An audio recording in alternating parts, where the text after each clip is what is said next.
नमस्कार मेरे विद्यार्थी मित्रों। छोटा मेरा खेत और बगुलों के पंख, ये दोनों कविताएं हमने पढ़ी।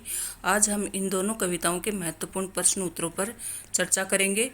और ये दोनों कविताओं का वीडियो अगर आपने नहीं देखा है तो डिस्क्रिप्शन बॉक्स में लिंक दिया हुआ है, वहाँ जाकर देख सकते हैं। चलिए इन दोनों कविताओं के महत्वपूर्ण प्रश्न उत्तर कौन कौन से संभावित हैं और लास्ट ईयर के एग्जाम्स में कौन कौन से आए हुए हैं, उन सभी पर हम चर्चा करने वाले हैं।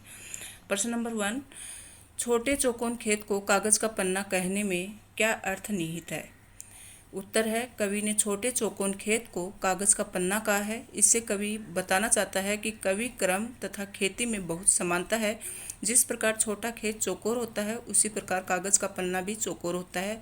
और जिस प्रकार खेत में बीज जल रसायन डालते हैं, उसमें अंकुर फूल फल आदि उगते हैं, उसी प्रकार कागज के पन्ने पर कवि अपने भाव के बीज बोता है और उसी कल्पना भाषा आदि के जरिए रचना के रूप में उसको फसल मिलती है। फसल एक निश्चित समय बाद काट ली जाती है, परंतु कृति से मतलब कविता से हमेशा रस मिलता है।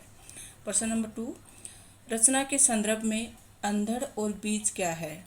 उत्तर है, रचना के संदर्भ में अंधड़ का अभिप्राय है जब भावों की आंधी आती है तो वह शब्दों का रूप लेकर कागज पर जन्म लेने लगती है। वास्तव में भाव ही कविता रचने का पहला चरण है। बीज से कवि का आशय है, जब भाव आंधी रूप में आते हैं तो कविता रचने की प्रक्रिया शुरू हो जाती है और ये बीज वास्तव में विचार और अभिव्यक्ति का रूप होता है। यही कविता रचने का मूल मंत्र है। थर्ड क्वेश्चन, रस को अक्षय पात्र से कवि ने रचना क्रम की किन विशेषताओं की ओर इंगित किया है? तो उत्तर है, कवि ने रचना क्रम की निम्नलिखित विशेषताओं की ओर इशारा किया है। रचना क्रम का अक्षय पात्र कभी खाली नहीं होता। ये जितना बांटा जाता है उतना ही भरता जाता है। ये चिरकाल तक आनंद देता है, मतलब लंबे समय तक आनंद देता है। क्या?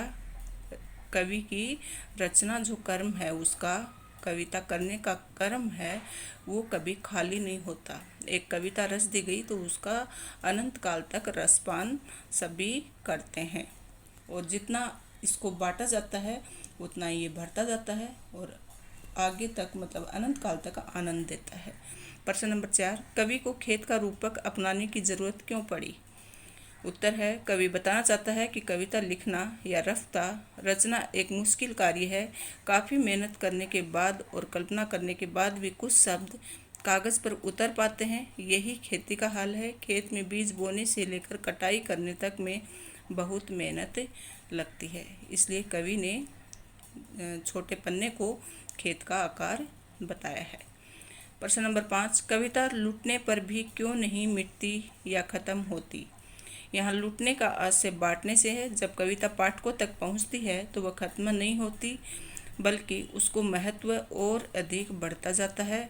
जो जो वह पाठकों के पास पहुँचती है वह और अधिक विकसित होती जाती है।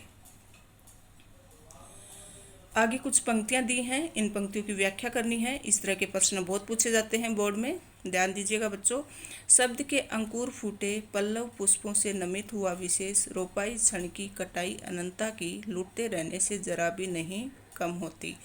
तो शब्दों के अंकुर फूटे, पल्लव पुष्पों से नमित हुआ विशेष, इसमें कवि क्या कहना चाहता है? कवि कहता है कि जब शब्द रूपी अंकुर फूटे तो नए पत्तों के निकलने से पौधा झुक गया, अर्थात नए फूल पत्तों के खिलने के कारण भावना रूपी अमृत पत्र झुक गया। और दूसरा है, रोपाई क्षण की, कटाई अनंता की, लूटते रहने से बीज जरा भी कम नहीं होती। तो कवि कहता है कि बीज रोपण में बहुत कम समय लगता है, लेकिन बीज रोपने और कविता लिखने में बहुत फर्क है। खेत में बोया बीज कुछ समय बाद खत्म हो जाता है, लेकिन कविता रूपी फसल की कटाई चिरकाल तक चलती रहती है, लंबे समय तक चलती रहती है। वह बढ़ते रहते हुए भी खत्म नहीं होती है। नेक्स्ट क्वेश्चन है, शब्द रूपी अंकुर फूटने से कवि का क्या आशय है? इसका उत्तर है, कवि का कहना है, जिस प्रकार खेत में बीज पड़कर कुछ दिनों बाद उसमें अंकुर फूटने लगते हैं, उसी प्रकार विचार रूपी बीज पड़ते ही शब्द रूपी अंकुर फूटने लगते हैं। ये कविता की पहली सीढ़ी है। प्रश्न नंबर 8, पांति बंधे से कवि का क्या तात्पर्य है? पाती बंदे से कवि का तात्पर्य एकता से है। जिस प्रकार ऊंचे आकाश में बगुले पंक्ति बांधकर एक साथ चलते हैं, उसी प्रकार मनुष्य को भी एकजुट रहना चाहिए। बगुलों की पंक्ति हमें एकता की शक्ति का भाव सिखाती है। प्रश्न नंबर 9, अलौकिक रस की धारा कब फूटती है? जब कोई विचार रूपी बीज अंकुरित होकर कविता का रूप धारण कर लेता है तो उसमें आनंद की बहुत सी धाराएं फूटती रहती हैं। ये धाराएं अनंत काल तक बहती हैं। ये आनंद पाठकों को चिरकाल तक खुशी देता है, इसलिए ये रस अलौकिक है। प्रश्न को समझो बच्चों कि अलौकिक रस की धारा कब फूटती है। कब फूटती है? जब विचार रूपी बीज अंकुरित होकर कविता का रूप धारण कर लेता है और उसमें आनंद की बहुत सारी धाराएं फूटती हैं, तब लगता है कि अलौकिक रस की धारा फूट रही है। चौकोन छोटे खेत को कवि ने कागज का पन्ना क्यों कहा?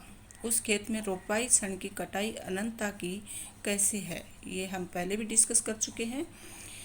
इसका उत्तर इस प्रकार लिखेंगे। कवि छोटे चौकोन खेत को कागज का पन्ना कहता है। वह बताता है कि कवि कर्म की भी खेती की तरह है। खेती में रोपाई से कटाई तक प्रक्रिया श्रम साध्य होती है, मतलब मेहनत लगती है।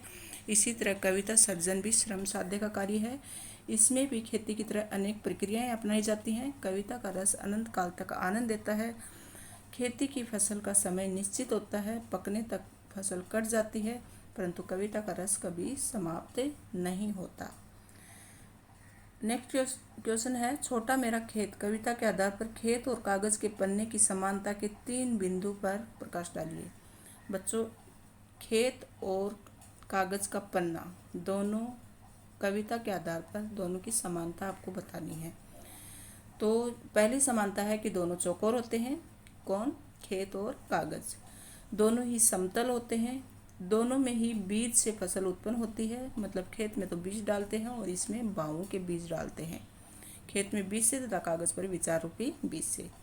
और दोनों ही क्षय पात्र के समान हैं। क्षय पात्र मतलब कभी खत्म नहीं होने वाले हैं। तो खेत में बार बार बीज डालेंगे, बार बार फसल पैदा होगी। ऐसे ही कवि भी अपने भावों से कविता जो रचता है वो अनंत काल तक रस देती है, आनंद देती है।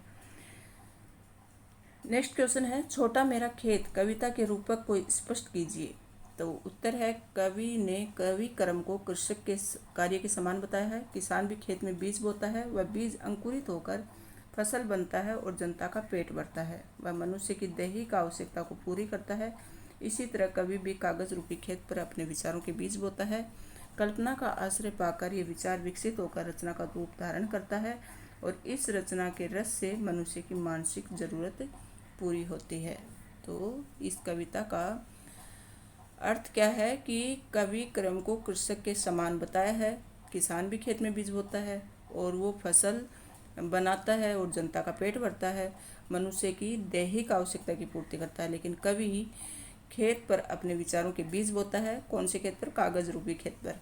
और कल्पना का आश्रय पाकर विचार विकसित करता है, रचना रूप धारण करती है और ये मनुष्य की मानसिक जरूरतों को पूरी करती है। तो किसान तो शारीरिक जरूरत पूरी करता है और ये कविता जो है वो मानसिक ज़रूरत पूरी करती है। Thank you students. वीडियो अंत तक देखने के लिए बहुत बहुत धन्यवाद। अगर सभी प्रश्नों के उत्तर आपको अच्छे से समझ में आए हैं, ये कविता अच्छी लगी है, तो लाइक कीजिएगा, शेयर कीजिएगा। Thank you so much.